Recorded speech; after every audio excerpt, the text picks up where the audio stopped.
America స్థావరాలపై Iran దాడులు దుబాయ్‌లో తీవ్ర ప్రాణ నష్టం. అసలు ఎంత ప్రాణ నష్టం జరిగింది? ఎలా ఎంతమంది చనిపోయారనే విషయాలు మనం వీడియోలో పూర్తిగా తెలుసుకుందాం. ఫ్రెండ్స్, ఇరాన్‌పై ఇజ్రాయెల్, అమెరికా దాడులకు ప్రతీకారంగా ఇస్లామిక్ రెవల్యూషనరీ గార్డ్స్ కోర్ రెచ్చిపోయిందన్నమాట. దుబాయ్‌లోని అమెరికాకు చెందిన 2 రష్యా స్థావరాలపై విరుచుకుపడింది.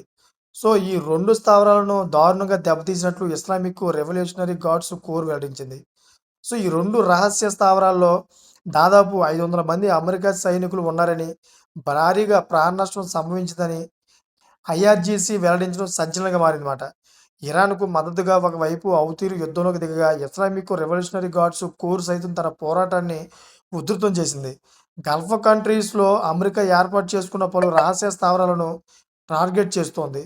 సో, అలాగే సైన్యానికి స్థావరాలు ఏర్పాటు చేసుకోవడానికి అవకాశం ఇస్తున్న గల్ఫ్ దేశాల ఆర్థిక మూలాలను దెబ్బతీసేందుకు ఇరాన్ ఆయా దేశాల ప్రధాన ఫ్యాక్టరీలు, అదేవిధంగా ఇంధన పరిశ్రమలపై ఇరాన్ దాడులు చేస్తుంది.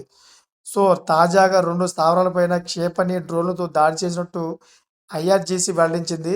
ఈ 2 స్థావరాలపై దాడుల నేపథ్యంలో అమెరికా సైనికులకు తీవ్ర ప్రాణనష్టం జరిగిందని తెలిపింది. సో, ఈ విషయం అధ్యక్షుడు డొనాల్డ్ ట్రంప్‌తో పాటు అక్కడి సైనిక కమాండర్లకు అర్థమయ్యే ఉంటుందని ఐఆర్‌జీసీ కమాండర్ ఒకరు వెల్లడించారు. కాగా అమెరికా సైనికులకు లొంగిపోవడం తప్ప మరో మార్గం లేదన్నారు.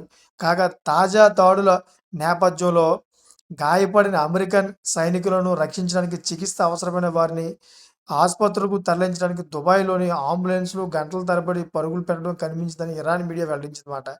సో, ఏది ఏమైనా గాని యుద్ధం కారణంగా ఎంతోమంది ప్రాణాలు పోతున్నారు. అదేవిధంగా ఇండియాలో కూడా తీవ్ర కొరత ఏర్పడే అవకాశాలు కనిపిస్తున్నాయి.